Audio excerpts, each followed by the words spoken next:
செய்தியை பார்த்து வருகிறோம். ஓரணியில் தமிழ்நாடு என்பதன் லோகோவை டிபியாக வைக்க முதலமைச்சர் மு.க.ஸ்டாலின் திமுகவினருக்கு அறிவுறுத்தலை வழங்கியிருக்கிறார்.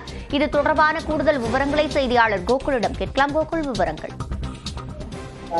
திமுக தலைவர் மு.க.ஸ்டாலின் தலைமையில் மாவட்ட செயலாளர்கள், நாடாளுமன்ற சட்டமன்ற உறுப்பினர்கள், அணி செயலாளர்கள், தொகுதி பார்வையாளர்கள் கூட்டம் காணொலி வாயிலாக தற்பொழுது நடைபெற்று வருகிறது.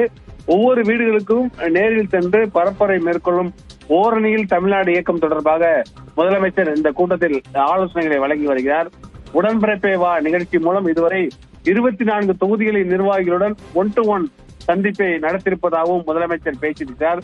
ஓரணியில் தமிழ்நாடு முன்னெடுப்பு என்பது திமுகவுக்கான உறுப்பினர் சேர்க்கைக்காக மட்டுமில்லை, தமிழ்நாட்டின் மண், மொழி, மானம் காக்க அனைவரையும் ஓரணியில் திரட்டுவதற்கான முயற்சி என்றும் முதலமைச்சர் பேசியிருக்கார். ஊதினால் அணைய நாம் என்ன தீக்குச்சியா என்றும், நாம் உதயசூரியன் என்றும், நம்மை அடைக்க நினைத்தால் நம் மண், மொழி, மானத்தை காப்பாற்ற ஒன்றாக நின்று எதிர்ப்போம் என்றும் முதலமைச்சர் இந்த கூட்டத்தில் பேசியிருக்கார். இதுதான் தமிழர்களின் தனி குணம் என்றும், ஓரணியில் தமிழ்நாடு இயக்கத்தின் நோக்கமும் இதுதான் என்றும் குறிப்பிட்டிருக்கார்.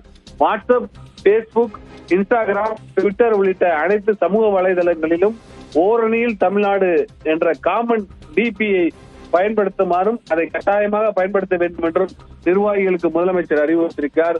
ஏற்கனவே சொன்னது போல ஓரணியில் தமிழ்நாடு முன்னெடுப்பு திமுக உறுப்பினர் சேர்க்கை பரப்புரை என்று மட்டும் நினைக்காதீர்கள் என்றும், இது தமிழ்நாட்டு மக்களை நம்ம மண், மொழி, மானம் காக்க ஒன்றிணைக்கக்கூடிய ஒரு முன்னெடுப்பு என்றும் திமுகவுடைய நிர்வாகிகளுக்கு முதலமைச்சர் தொடர்ந்து இந்த காணொலி கூட்டத்தின் மூலம் ஆலோசனை வழங்கி வருகிறார். விவரங்களை வழங்கியமைக்கு நன்றி கோகுல்.